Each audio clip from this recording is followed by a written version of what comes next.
आज दिल्ली के बजट पर मैं आप सभी से कुछ चर्चा करने आया हूं। दोस्तों, अगर आपने बजट की समीक्षा करी होगी अभी तक, तो आपको ये बात पता चल गया होगा कि दिल्ली सरकार का जो आम आदमी पार्टी की सरकार है, इसमें उसका ये बजट भी पूरी तरह से कॉपी पेस्ट बजट है पहले की तरह। इस बजट में भी नया के नाम पे लगभग शून्य है और जो नया है उस पे बड़ा क्वेश्चन मार्क खड़ा होता है। आप सब अगर इसकी समीक्षा करेंगे तो यह स्पष्ट हो जाएगा कि एक बार फिर से दिल्ली के लोगों को, दिल्ली को प्यार करने वालों को, दिल्ली में रहने वालों को सिर्फ और सिर्फ निराशा ही मिलेगी इस बजट से। और ये कहने के पीछे मेरा आधार है। जब बजट आता है हमारे सामने तो हम सबसे पहले देखते हैं कि पिछले बजट में कितने वित्त की व्यवस्था थी, कितना उसका लैप्स हुआ था, कितना कार्य हुआ, और अब जो नया आया है वो उससे ज्यादा है या कम है। तो जब हम समीक्षा कर रहे हैं तो मैक्सिमम हम देख रहे हैं कि इस साल के बजट में पहले से थोड़ा थोड़ा कम ही हुआ है। जैसे आप सबने सुना ही होगा, दिल्ली की जो आम आदमी पार्टी की सरकार है वो हमेशा हेल्थ और एजुकेशन पे बड़ी हल्ला करती है। सच्चाई क्या है?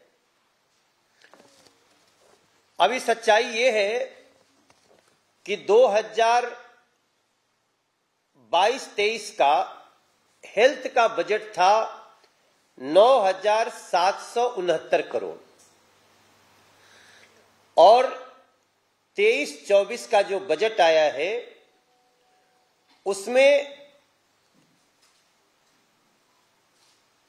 आप अगर ध्यान से देखेंगे तो लगभग 18 से 20 करोड़ की, अभी कैलकुलेटर लेके आप 27 करोड़ एग्जैक्टली अगर आप उसमें देखें तो 27 करोड़ कम कर दिया गया है। क्यों कम कर दिया? दिल्ली के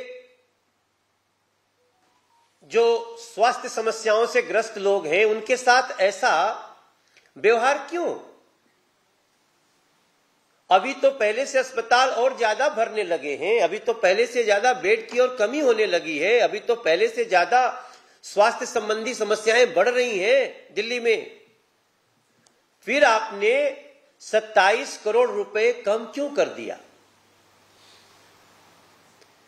एक सवाल उठता है जो ये बताता है कि ये बातें तो करते हैं लेकिन स्वास्थ्य संबंधी व्यवस्थाओं को लेकर के दिल्ली की आम आदमी पार्टी सरकार ये जरा भी सजग नहीं है, जरा भी उनकी हितैषी नहीं है दिल्ली की।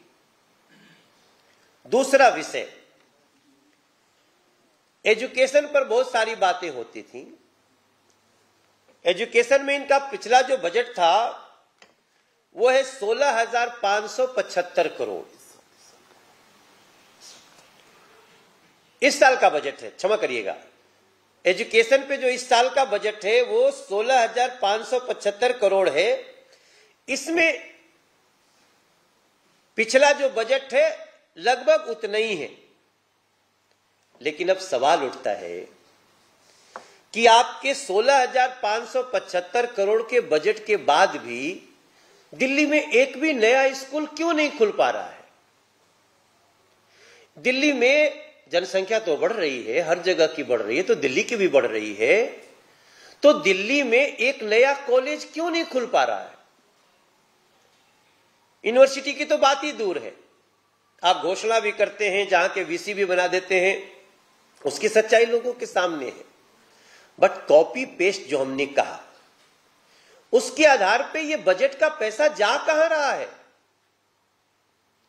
तो फिर से वो केस जो पहले भी हम लोगों ने कर रखा है, लोकायुक्त महोदय के यहां चल रहा है कि ये सारे पैसे कहीं 5 लाख के कमरे, उसी स्कूल में कमरे बढ़ा करके 5 लाख का 30 लाख में बना करके आप वहीं तो नहीं ये सारे पैसों का वारा न्यारा करते हैं। मैं हैरान हूं कि दिल्ली में पिछले 8.5 वर्षों में एक भी नया स्कूल नहीं खुला है, बल्कि 1-2 बंद हुए हैं। अगर आप मुस्तफाबाद में जा करके एक विद्यालय, जहां पे एक ही विद्यालय में चार समय पढ़ाई होती थी, सुबह भी शाम भी, और 3 दिन बच्चे पढ़ते थे एक बैच के, 3 दिन दूसरे बैच के, तो मतलब ऐसी स्थिति में जो स्कूल चल रहा था, जिसको बार बार मीडिया दिखा दे रही थी, जिसमें कई बार लोग शिक्षा की पड़ताल करते थे तो वहां जाते तो स्कूल ही बंद कर दिया, उस स्कूल को ही तोड़ करके जीरो कर दिया है और अब वहां पे पढ़ाई ही नहीं हो रही। क्या मुस्तफाबाद के बच्चों को एजुकेशन नहीं चाहिए? क्या इस बजट में उसके लिए कुछ नहीं हो सकता था? तो ऐसी स्थिति में हमारा 2 प्रश्न शिक्षा पे आ रहा है कि ये 16,575 करोड़ आप पिछले की तरह अगर दिए भी तो कहां जा रहा है? क्या सिर्फ 5 लाख के कमरे 30 लाख में बने, इसके आधार पे कहीं वो टेबल के नीचे से बहता हुआ स्रोत उसका कहां जाकर के गिर रहा है?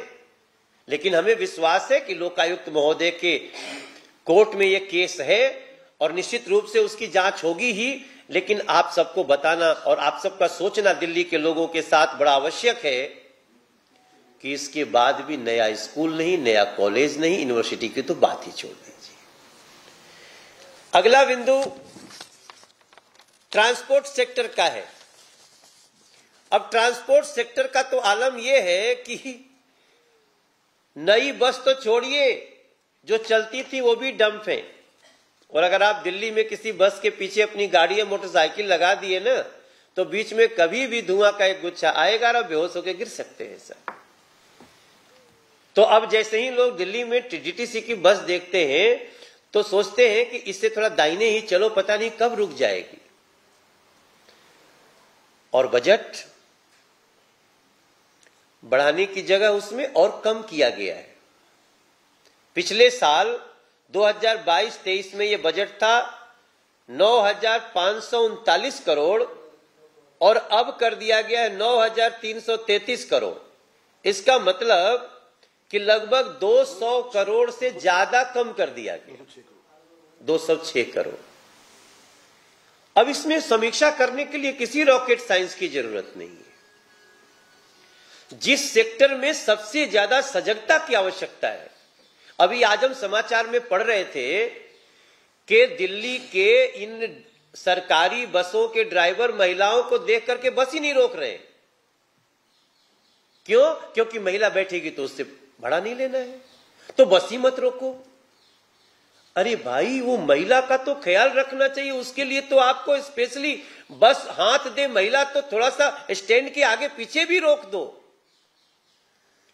लेकिन आपने कह दिया कि बस में महिलाओं का फ्री है, लेकिन बस रोकेंगे नहीं, बस बढ़ाएंगे नहीं। तो ऐसी स्थिति में दिल्ली को जो निराशा महिलाओं को, बहनों को हो रही है, वो आपके सामने बहुत दुखद स्थिति में रख रहा हूं। सोशल वेलफेयर, समाज में बहुत सारे लोग हैं, पेंशन नहीं मिल रहा है लोगों को, वृद्धा पेंशन नहीं है, महिलाओं के पेंशन की दिक्कत हो रही है, नए पेंशन नहीं बन रहे हैं। और इनकी करतूत देखिए बजट में। 2022-23 में था 4,843 करोड़ का बजट और ये जो है सीधे सीधे 99 करोड़ कम कर दिया गया इस बार। अब आप सोचिए हमारी दिल्ली की जो भी बुजुर्ग महिलाएं हैं, उनके मन पे क्या गुजरी होगी, जो आशा कर रहे होंगे कि इस बजट में उनके लिए कुछ अच्छा होगा। विधवा बहनों का, हमारे जो सीनियर सिटीजन हैं उनका नाम हमने लिया। आप इतना निर्दयी कैसे हो सकते हैं अरविंद केजरीवाल, दिल्ली के सीनियर सिटीजन्स को लेकर के, दिल्ली के गरीबों को लेकर के? तो ये स्थिति आपके सामने है। और 2 पॉइंट्स और रखना चाहता हूं, मैं ज्यादा लंबा नहीं जाऊंगा क्योंकि कई जगह तो इनकी झूठ भी पकड़ी गई। ये भी जब पीसी में बोल रहे थे, बोले हम कई सड़कें बना रहे हैं। कौन सड़क बनाया आपने अरविंद केजरीवाल जी? G20 का वर्ष है, केंद्र सरकार सड़कें बना रही है, सड़कों पे जगह जगह सुंदर नक्काशियां की जा रही हैं। विदेशों से लोग आए तो वो इन सड़कों पे जाते समय एक अच्छी तस्वीर देखें, उसके लिए जगह जगह सजावट हो रही है। कई जगह टीवी स्क्रीन लग रहे हैं, फूलों से सजावट हो रही है। आपने क्या किया अरविंद केजरीवाल जी इसमें? लेकिन आप बोल रहे हैं, उसके दौरान सड़कें बन रही, उसका भी क्रेडिट ले रहे हैं। क्रेडिट चोर की अगर भूमिका में आप आ रहे हैं तो आप याद रखिए कि दिल्ली की जनता ये सारी बातें समझ रही है। लेकिन जो सबसे दुखद बात है कि दिल्ली की एमसीडी के 3 मेयर जिस मुख्यमंत्री के दरवाजे पे 15-15 दिन अनशन पे बैठे रहे कि आप जरा बाहर निकलिए, एमसीडी के साथ न्याय करिए, एमसीडी का वित्त दीजिए। आप न आए, न आपने वित्त दिया, बल्कि जो बजट में था उसको भी नहीं दिया।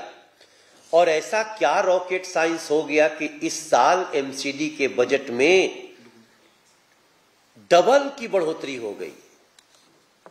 मैं दिल्ली के प्रत्येक व्यक्ति को, दिल्ली के मीडिया के थ्रू ये बात बताना चाहता हूं, लोकतंत्र की ऐसी हत्या अगर कोई और करे तो उस पर कितना रोना धोना मचेगा।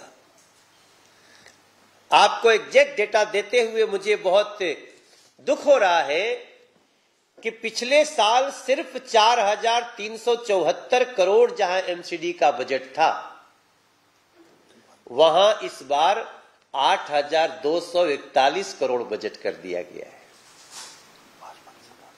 क्योंकि पिछली बार भाजपा की सरकार थी एमसीडी में और इस बार आम आदमी पार्टी की है, इसलिए बजट को सीधे डबल कर दिया गया है। हम इसका स्वागत करते हैं, हम विरोध नहीं कर रहे हैं, लेकिन पीछे ये बजट कहां चला गया था? पीछे दिल्ली के लोगों को जो तकलीफें हुई हैं 5 साल, उन तकलीफों का जिम्मेदार कौन है? आज ये बताने की तो आवश्यकता हमें नहीं है।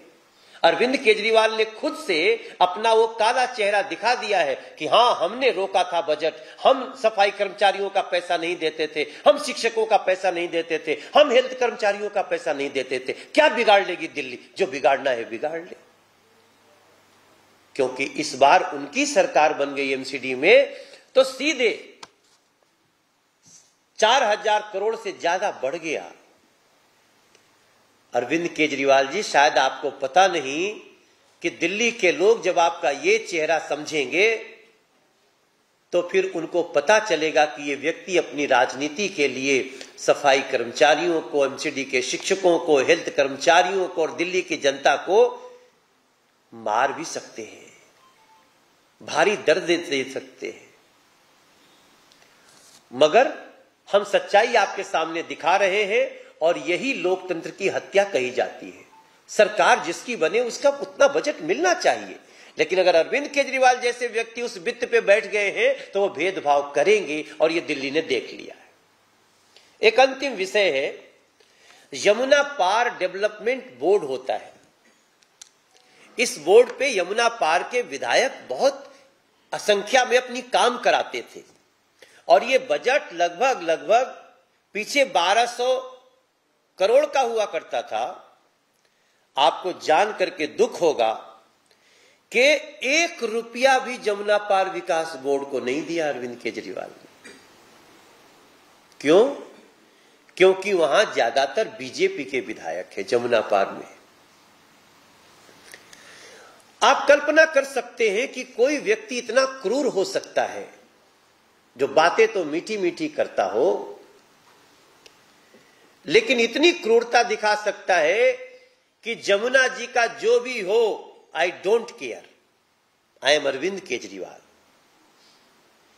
यमुना पार के लोगों का विकास भले ही सत्यानाश हो जाए, बीजेपी का चुना, हम आपको बजट ही नहीं देंगे। ये है हमारे जमुना पार विकास बोर्ड का स्थिति।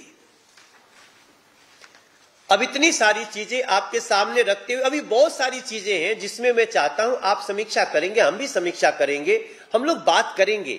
लेकिन इस बजट के आधार पे जो हमारी प्रथम दृष्टया जो हमारी टीम ने समीक्षा करी है, जो रिसर्च किया है, उसके आधार पे दो ही चीज निकल के आती है।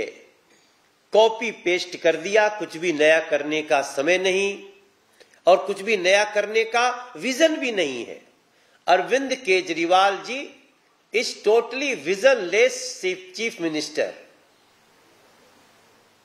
और इसमें जब हम अध्ययन करेंगे तो हमें पता चलेगा जहां कुछ लगाना था वहां कम कर दिया, जहां दिखाना था कि इस पैसे कहां गए वहां पर और बढ़ा दिया, क्योंकि वहां से उनको टेबल के नीचे से आमदनी होने की उम्मीद जग रही है।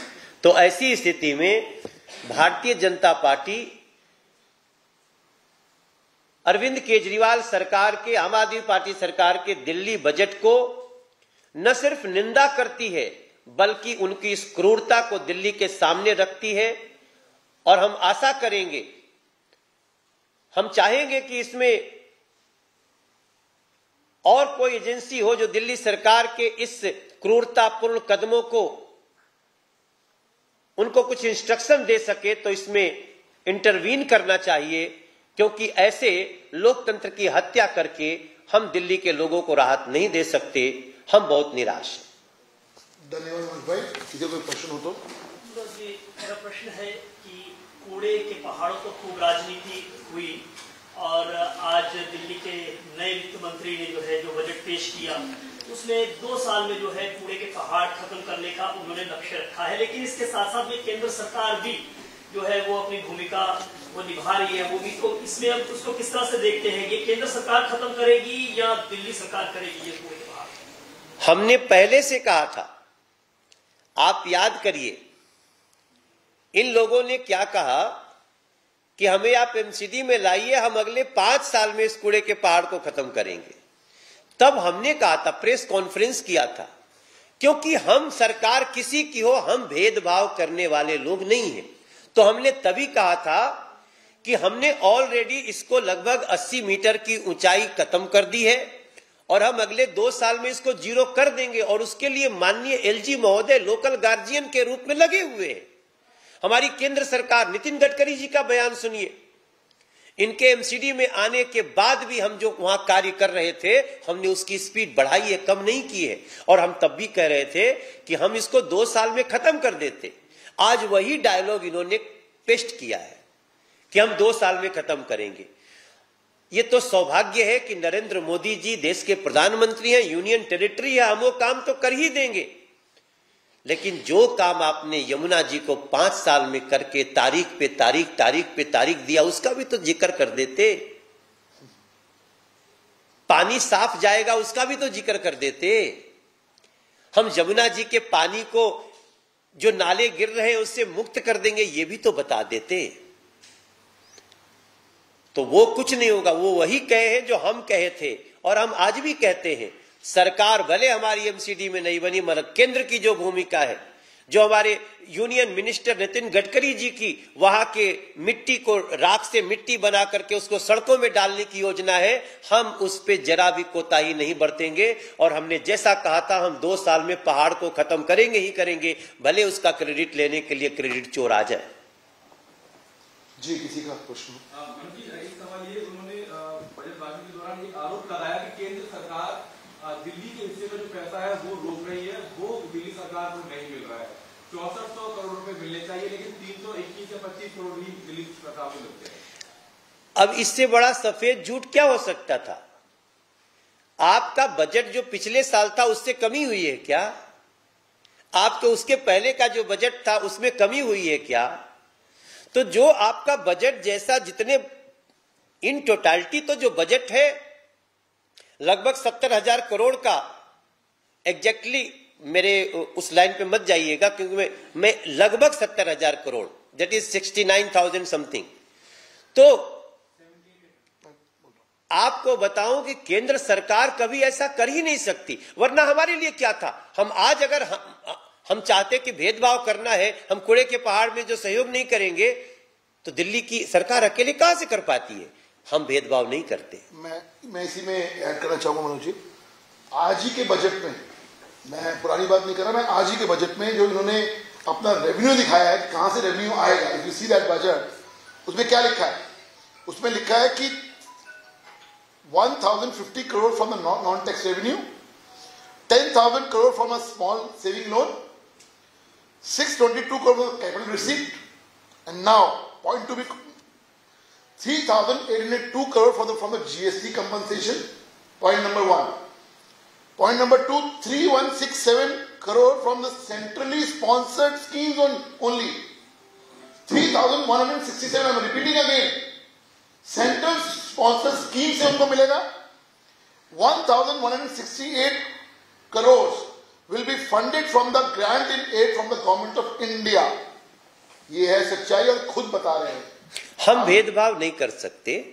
आप नरेंद्र मोदी जी की सरकार, जब हम तुर्की की समस्या में जाकर के इस तरह से सबसे पहले खड़े हो सकते हैं हमारे ऊपर, हम भेदभाव नहीं करते, चाहे वो सरकार की बात हो, इंसानियत की बात।